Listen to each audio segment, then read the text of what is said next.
Hi, I'm the Rap Critic, and I know, enough with the older stuff. Let's get into something new with D.R.A.M's new smash hit single, Broccoli, featuring Lil Yachty. Ain't no telling what I'm finna be on. Hey, hey. Wow. Thank you for that intro, music video director. After all, what better way to emphasize D.R.A.M's first lyric about being unpredictable and unique than by starting it with the one element that's in every other rap music video ever? Sorry, I don't mean to start this off by talking about the video, but this does seem really odd. I know booty shaking seems to be on the checklist of things that must be in a rap video, and maybe this would have felt essential for hooking people's attention like 10 years ago, but have you been on the internet lately? We don't need any more booty shaking videos. We're good.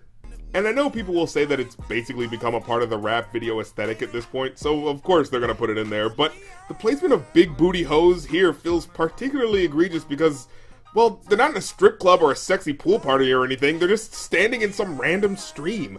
And look at all these silly shots they use and how the music is so light and carefree. It looks like they were trying to say, look at this fun, silly new personality and how crazy and happy they are. What a new, hip, and all-around fresh take on what it means to be hip-hop. But we must have mandatory booty shaking in every 30th frame. You know, just in case people forget it's a rap video. And no, I'm not saying you can't have sexy women in the video. That in and of itself is fine. After all, who doesn't want to be around beautiful women all day? But it's the specific trope of the booty shaking stance. The fact that they can't just be pretty. No, they have to be doing the strip club booty dance directly to the camera. It just feels so corny and deliberately out of place. I can't help but feel like going, music video, you don't need to shove butts in my face to get me to like you. You're better than this.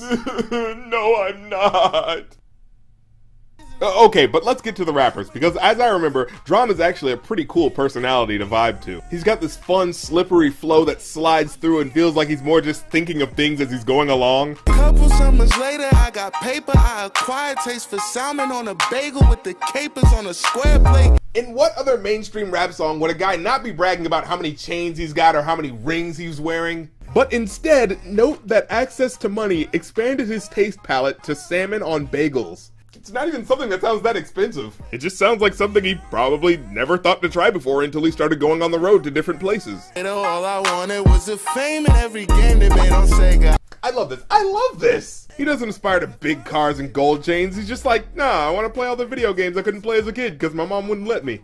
I haven't heard someone rap about having limitless access to video games in a mainstream rap song since, I think, Biggie Smalls. Super Nintendo, Sega Genesis. When I was dead broke, man, I couldn't picture this. I was 5 or 6 years old when I had told myself, okay, you're special, but I treat you like my equal, never lesser. Is this really what happened?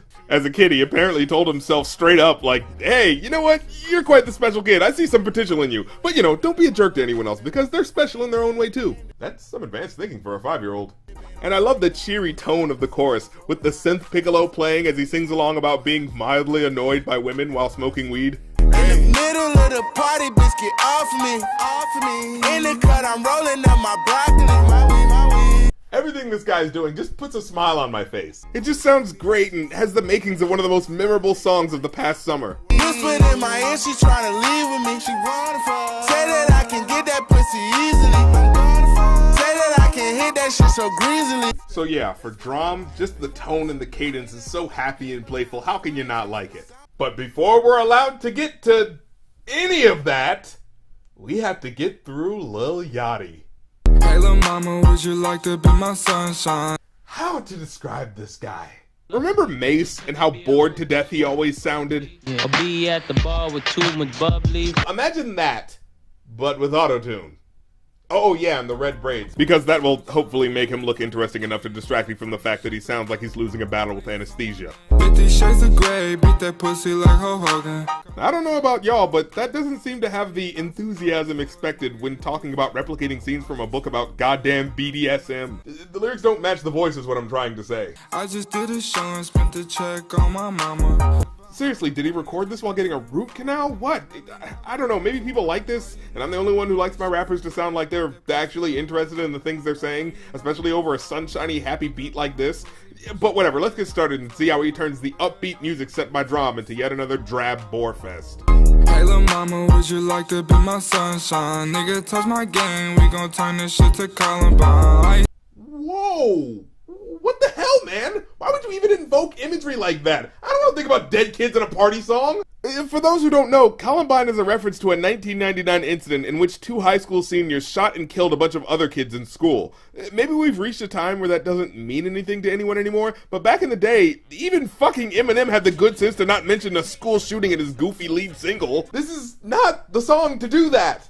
And some could point to Biggie Smalls' line about blowing up like the World Trade on his hit song, but that was a metaphor for his rise to fame. It wasn't an actual threat. God damn it, Lil Yachty, you really are a buzzkill. You know what? I think this is gonna be the worst lyric from 2016. Like, I can't imagine it possibly getting any worse than someone talking about replicating school shootings, especially right after a corny come-on line about calling a girl your sunshine. Yeah, I think that's what makes it even worse. Like, straight out the gate, he's kicking game to this girl over this happy beat, and then immediately right after he wants to turn the club into a mass murder suicide. And by the way, yeah, Columbine was a mass murder - suicide. So what you're saying is, if someone touches your crew, you're gonna kill them and yourself?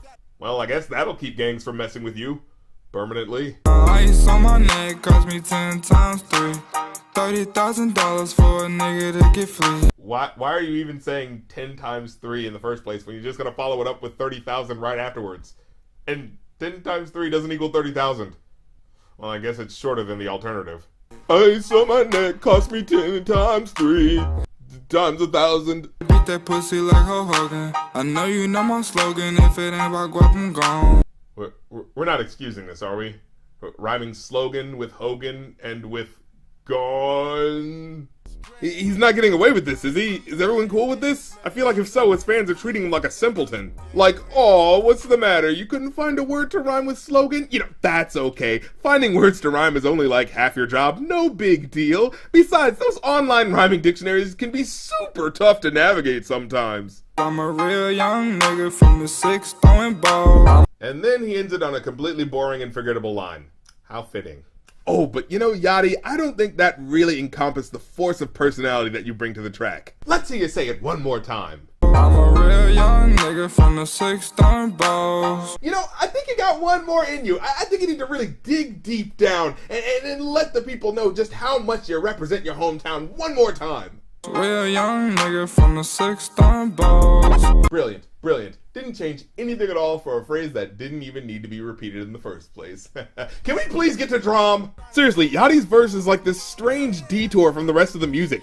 He doesn't fit in, he's not fun or funny, and I'm not gonna lie, I would rather have Young Thug rapping in this song over this guy. At least he would have said something ridiculous enough to make fun of. This was a sludging snooze fest that someone felt we had to deal with in order to get to the main event. So congratulations. This song with D.R.A.M's fun flow and electric flute on the chorus was promising us a good time, but you had to come in and remind us of fucking Columbine. Thanks. Well, yeah, this was going to be a higher rated song, but unfortunately, Mr. Sad Microsoft Sam Robot voice over here had to come in and splash his lyrical NyQuil all over the track, so in the end, it's a 2 out of 5. I'd still say though, go check out and support D.R.A.M because he's making some really interesting and overall fun music that should be a part of your life. But this was unfortunately dragged down by a super lackluster guest verse. Well, I'm the Rap Critic. You don't have to like my opinion, but I don't have to like your song.